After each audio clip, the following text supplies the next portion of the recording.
next to almost 100 miles an hour here at Sonoma. It's a bit of a struggle to get him up the hill, but it is so much fun. And I'm going to be joined in a moment, and here he comes. Bill Bennett is going to join me. I'm going to throw some headphones on. He's just made sure that his car's got back out there, and we're going to talk you through some of the cars, and there are more actually. They don't bring them out, or every car out every weekend, and that would be quite a task. They bring a smorgasbord of fantastic cars that range from 1911 all the way through 1920. We had a Duesenberg out there last night, or yesterday morning, excuse me. It didn't make it all the way, but let's hope it's back out there now. Bill, welcome. Good morning. Thank you for having me. Did they all get out okay? One of them did not make it. The Hudson, unfortunately, we have an ignition problem on it. We don't know what's going on, but it happens when you're down to the last 20 minutes and making sure every other car starts, because that one is so dependable, and it didn't want to play this morning. Sadly, I would never qualify, but if I wanted to be a ragtime man, yes, which I'd love to be, you must have some very interesting folk who must know a fair bit about the mechanics of these older cars, or at least a willingness to learn, because these aren't easy, are they, to keep maintained? They're not. The biggest problem is, of course, finding parts and correct parts. It'd be very easy to just put modern equipment on these cars and cover them up with hoods and shields and things like that to hide this stuff, but we are quite a bit the purists, if you might say, yeah. and we try to do everything right, down to the nuts and bolts and wiring connectors and everything. We try to really make everything authentic and as it was. Now that Packard that we were looking at there, yes, is that's the car I've been in. I've been in a passenger in that, and okay. It felt like I was going 100 miles an hour. What kind of speeds, in a straight line, can you get up to with these? That Packard has a top speed of about 85 miles an hour. If it had different gearing in the rear axle, it would actually go faster than that. But the top revolution per minute on that engine is only about 1,800. Well, the Ford Racer behind it is coming alongside. Okay, that's a National. That's a 1911 National okay. Indy car, yeah. That car at Indianapolis about 5 years ago was clocked at over 100 miles an hour. Wow. And that one actually ran in the 1911 Indy 500. That's the number 20 car. And finished 7th. Quite a machine. Very historically significant piece of machinery there. And where do you find them? I mean, they must, when you first started out in 2018, I mean, were they all in museums at the time? Some of them were, but most of them, I actually started working with the Ragtime Racer group, which wasn't formed yet, but I started working with them in 2012 as a full-time mechanic and restorer. And quite a number of these cars, believe me, I'm intimately familiar with every nut and bolt on them.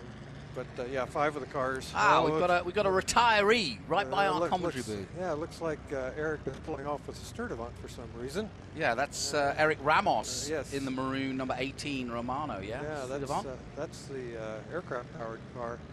They're getting green flag now, so I guess we're ready to go racing. Here we go. Yeah, Ned Archer's out in front. Or no, wait a minute. I'm looking at 2 different things here at once, and I'm getting myself a little confused. But there we go.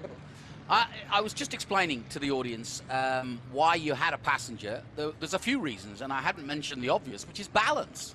That's one of the reasons, but the main reason, he's the one that's taking care of observing all the gauges, which there aren't many, but there are a few of them that are very critical.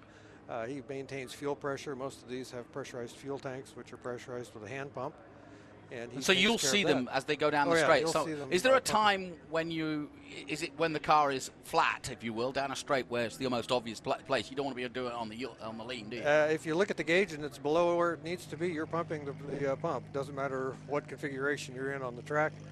Sometimes when we're out here in the hot summertime, you don't have to pump hardly at all, because just the sunshine shining on the fuel tank will keep it pressurized. That's pretty amazing. There you go. Yeah, a little bit of heat. Yeah. But another thing that the mechanician does, he's your rearview mirror. He lets you know when somebody's coming up behind you, or telling you, hey, give a little bit of room. He's going to try and pass you, or cut him off. We're trying to win the race. don't do that. And for those looking at these cars, probably in bewilderment, really, we're looking at Frank Zucchi here in the National IndyCar race model T40 from 1911. I mean, that's a long time ago. That's a different car, but what would you point out that has stood the test of time, or was a first version of that then got developed and then became something that was used, on an ad infinitum. The thing that we always like to say is that a spark plug is still a spark plug. Yep. And while there have been a lot of iterations of spark plugs, they're still essentially doing the same job. But it's amazing for Brian and us to look at all of the things that have evolved or actually kind of re-evolved. Because what is old is new again. Yeah. The transaxle, the Packard, the 1912 Packard actually has a transaxle in it, which is sometimes considered a fairly new innovation. A lot of things, the infinite range transmissions, that was developed about 1904. Coilover spark plugs, they were developed by Mercedes and Bosch back in 1903. So a lot of stuff that we all think of as new innovations, if you go back through history, a lot of things were invented way back when and just didn't take hold, or the technology wasn't quite there to make them dependable at that time. But through evolution and modern technology, we're able to use them again to great effect.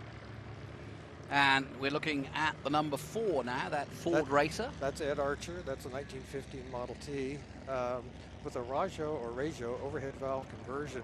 Now that car is also capable of about 100 miles an hour. And, wow.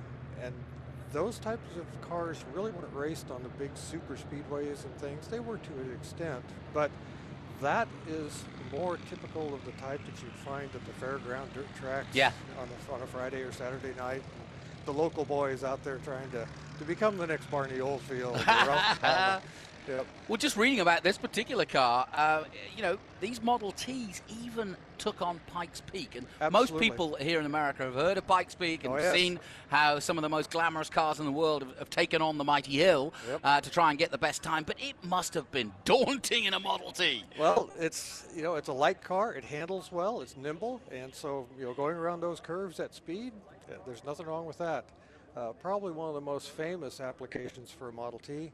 In 1923, a Frontenac-powered Model T, Frontenac overhead valve conversion, actually finished 5th in the Indianapolis 500. Wow. So, and Model T Fords, if you look at the history of racing, they have actually secured more wins, more victories in all types of racing, if you add them all up, than all other makes, models of vehicles combined.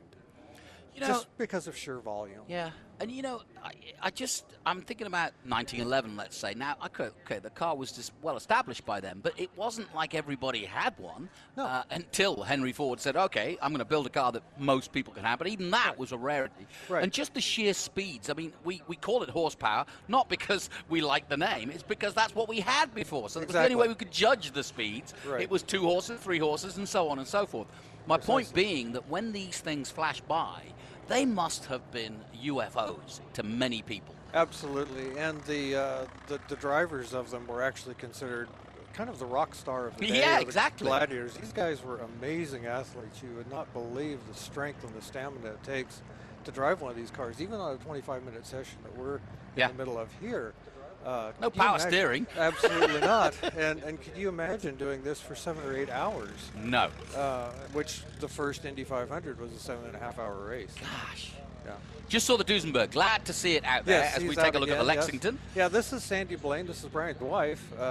Bless her. She didn't get out yesterday. No, we had a problem with that one, and we got it going, and unfortunately, we had a problem with the Hudson today, so it didn't get going. But she made a lovely comment to Taylor. She was like, I'm out here to show these girls, these young girls, that they can do anything. And look at her go. Absolutely. And by the way, she had back surgery just about a year ago and is still recovering from that. And she's out there driving that car. So absolutely fantastic for her. And we're coining the phrase, she has now become known as the Great Vandini. So there you go.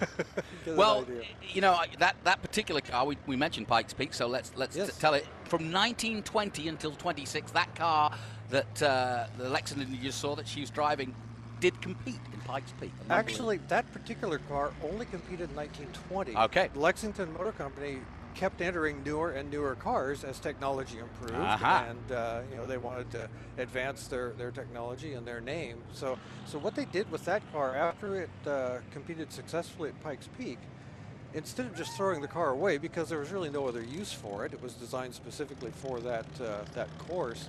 They decided to paint it up as it is painted today, and they drove it to all their dealerships all over the country as a promotional vehicle, as a show of the stamina and the strength and the speed and durability of their automobiles. Amazing. Yeah. Another thing I want to mention, we mentioned the Duesenberg briefly there, but just this period in particular, one side of this that was effectively sort of far more thought out, perhaps, was the engines themselves, because they were, certainly in the case of the Duesenberg and many others, they were aircraft engines. The Duesenberg was actually a purpose-built overhead cam engine. They actually started designing engines for the World War I effort and then kind of shifted to the racing aspect of it.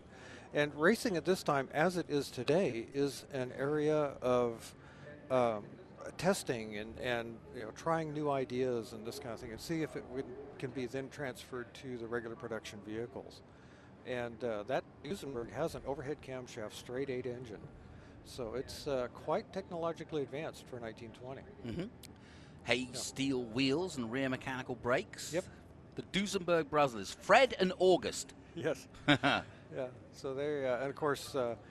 Everybody's heard the term, boy, that's an easy. Well, that came from the name Duesenberg, yeah. And of course, they're more famous for the cars that they built in the 30s, actually during the Great Depression of all times, to be building cars of incredible stature and you know, just amazing pieces of machinery. And I'm a big one for racing drivers having to have a racing name. You can't be John Smith and go and be a racing driver. You've got to have a good racing name. And my favorite, Eddie Rickenbacker. Absolutely. First to race in 1914. Yes, yeah, he raced in, of course, flew in World War I. We're actually looking right now at the Hall Scott, and this is a very, very interesting car. Hall Scott Aircraft Engine Company wanted to go racing, so they had this car designed. They had it on the drawing board. They figured out what engine transmission they wanted to do. And then this little trivial thing came up in 1917 called World War I. Trivial. Yeah, and because of that, they scrapped the race project and went, of course, full into the military aircraft engine manufacturing. So this car was never built, but the plans and the blueprints and everything still existed. So this is a faithful production of the car that was never built by Hall Scott. All the components are correct on it as shown in the design and blueprint of the car. It's a beautiful car, isn't it? I mean, it just looks fantastic. Yep. It's a wonderful quality car to ride in and drive as well. And of course, all these cars to drive them, they're very, very heavy. As you mentioned, no power steering, no power brakes, brakes on the rear wheels only. Absolutely amazing pieces of machinery. And also some of the gear changes right in the middle, I noticed.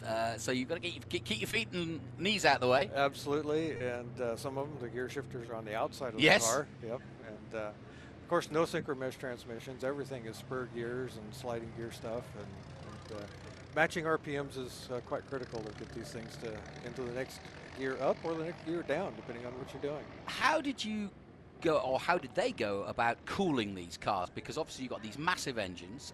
You're talking about a 7.5-hour race. You'd think overheating would be a huge problem. Well, they had massive engines and they had massive radiators as well. There you go. Cooling system. Checkered flag is out. Yep. Cooling system on these cars typically is 4 to 5 gallons, maybe even a little more than that on some of them. That's good. Yeah. A lot of water. But again, you know, that's the rudimentary starting of cooling. And from there on in, radiators have got smaller and smaller, especially in racing. Right. And it's all about taking those basics and saying, well, how can we make this more compact? I mean, more efficient. Yeah, more efficient. I remember putting some NASA guys together with some Formula One guys, and they were amazed at how much they were doing exactly the same thing, trying to compact a lot of power and keep it reliable and make it go fast. Yep, in a very small, lightweight package. Yep.